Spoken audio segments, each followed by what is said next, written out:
nombre es José Sayán y soy co-coordinador de la revista del Código Civil y Comercial de Thomson Reuters La Ley. Y en este número, uno de los dossiers trata sobre distintos aspectos de la vulnerabilidad en los procesos concursales. Entonces, con motivo de esta temática, nos pusimos a pensar acerca del impacto que tiene la vulnerabilidad en el derecho comercial en general, en el derecho de la empresa, esto es, en el derecho societario y en el derecho concursal, respecto del cual varios de los artículos de este número, como anticipamos, versan. Este es un tópico, el de la vulnerabilidad y el derecho de la empresa, no tan tratado. Algunos autores y autoras prestigiosas se han abocado, pero todavía sigue siendo una temática embrionaria. Y ciertamente la unificación civil y comercial trajo como secuela el fortalecimiento de la idea de defensa de la vulnerabilidad en el ámbito mercantil. Es que el nuevo digesto, de manera transversal y a lo largo de todo su articulado, instaura la plena igualdad entre todas las personas físicas y jurídicas, en todos los órdenes, incluyendo la empresa. Esta noción de derecho comercial, derecho de la empresa, derecho mercantil, en todas sus aristas, atravesado por el principio de vulnerabilidad, acompaña indudablemente la idea de privatización del derecho, de los derechos humanos, y la idea naciente pero consolidada en otras latitudes de responsabilidad social de las empresas, que implica que éstas no solo deben centrarse en maximizar sus beneficios económicos, sino también en reflexionar sobre el impacto social de sus actividades y del modo en que contratan, dentro de lo que cabe incluir, a nuestro entender, a la equidad.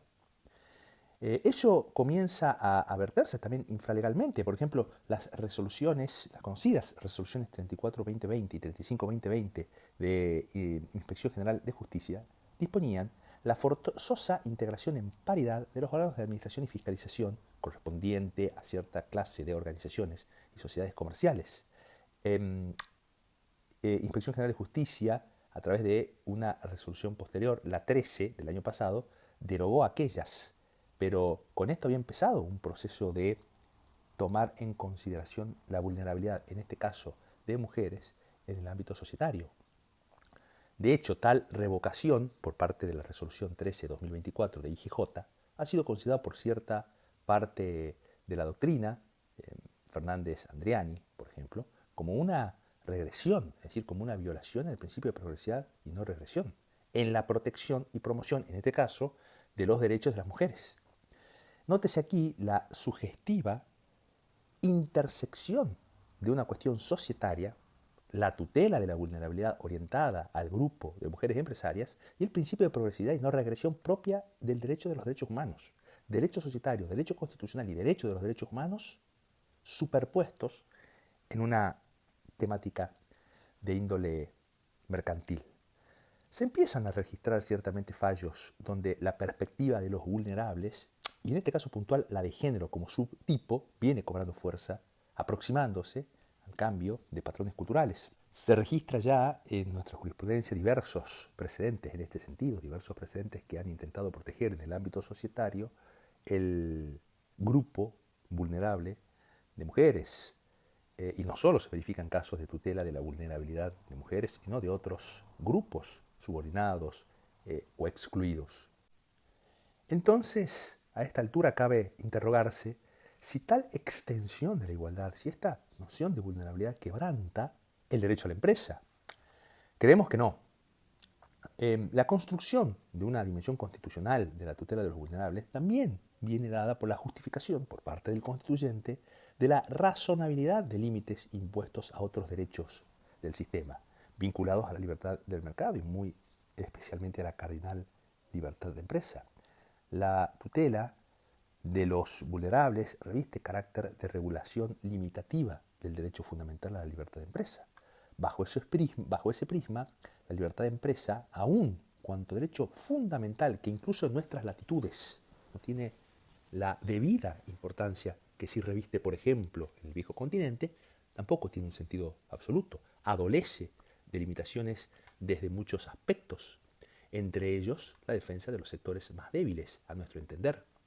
El cuidado debe estar puesto, obviamente, en evitar que se avance sobre el contenido esencial de ese derecho fundamental a la libertad de empresa.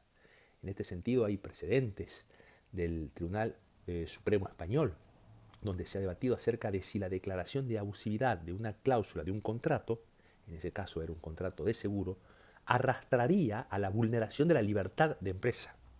Se juzgó negativamente en este precedente que ya tiene sus años, del año 2010. Es que tanto en el régimen constitucional español y de muchos países europeos, como en los nuestros, en los de nuestra región, los límites al ejercicio de la libertad de empresa tienen su origen en principios rectores de la política social y económica, entre los que se cuentan el derecho al trabajo, la seguridad social, la protección del ambiente. Acá hay sobre el particular una lectura obligatoria de un autor español, precisamente Ignacio García Vitoria, de su obra que se llama Prohibiciones ambientales y libertad de empresa, del año 2004. También la cultura, Christian Cao ha desarrollado bastante esta temática, y la protección de los consumidores y usuarios también marcan esos límites al ejercicio de la libertad de empresa. Y por supuesto, la protección de los derechos de los consumidores y usuarios. También hay un libro muy interesante del autor español antes mencionado, Ignacio García Vitoria, que se llama La libertad de empresa, un terrible derecho. Este es una obra, este es un artículo publicado más recientemente en el año 2008. Y a estos límites, ambiente, cultura, protección de los derechos de los consumidores y usuarios, derecho del trabajo y seguridad social, nosotros nos permitimos añadir, y creo que así debe entenderse el presente dossier, la defensa de la vulnerabilidad en general. En afín tesitura, otro autor español, que también se ha dedicado esencialmente al tratamiento de la libertad de empresa, Sidoncha, explica que la limitación indirecta de la libertad de empresa viene dada particularmente por normas constitucionales finalistas o directrices que emanan del Estado social, entre las que se cuentan aquellas dirigidas a la protección, a la defensa de grupos sociales determinados. Recomiendo la lectura del libro Libertad de Empresa de este autor español Martín Sidoncha. Así, entonces, la tutela de los vulnerables constituye, a nuestro entender, un justificativo superior que permite delimitar razonablemente, por supuesto, la libertad de empresa. A partir de lo dicho, no puede desconocerse la indispensable armonía que debe mediar entonces entre la protección de los grupos débiles y el derecho a la libre empresa, enfatizando que el desarrollo de este último no quede exclusivamente restringido por el progreso reglamentario de aquella.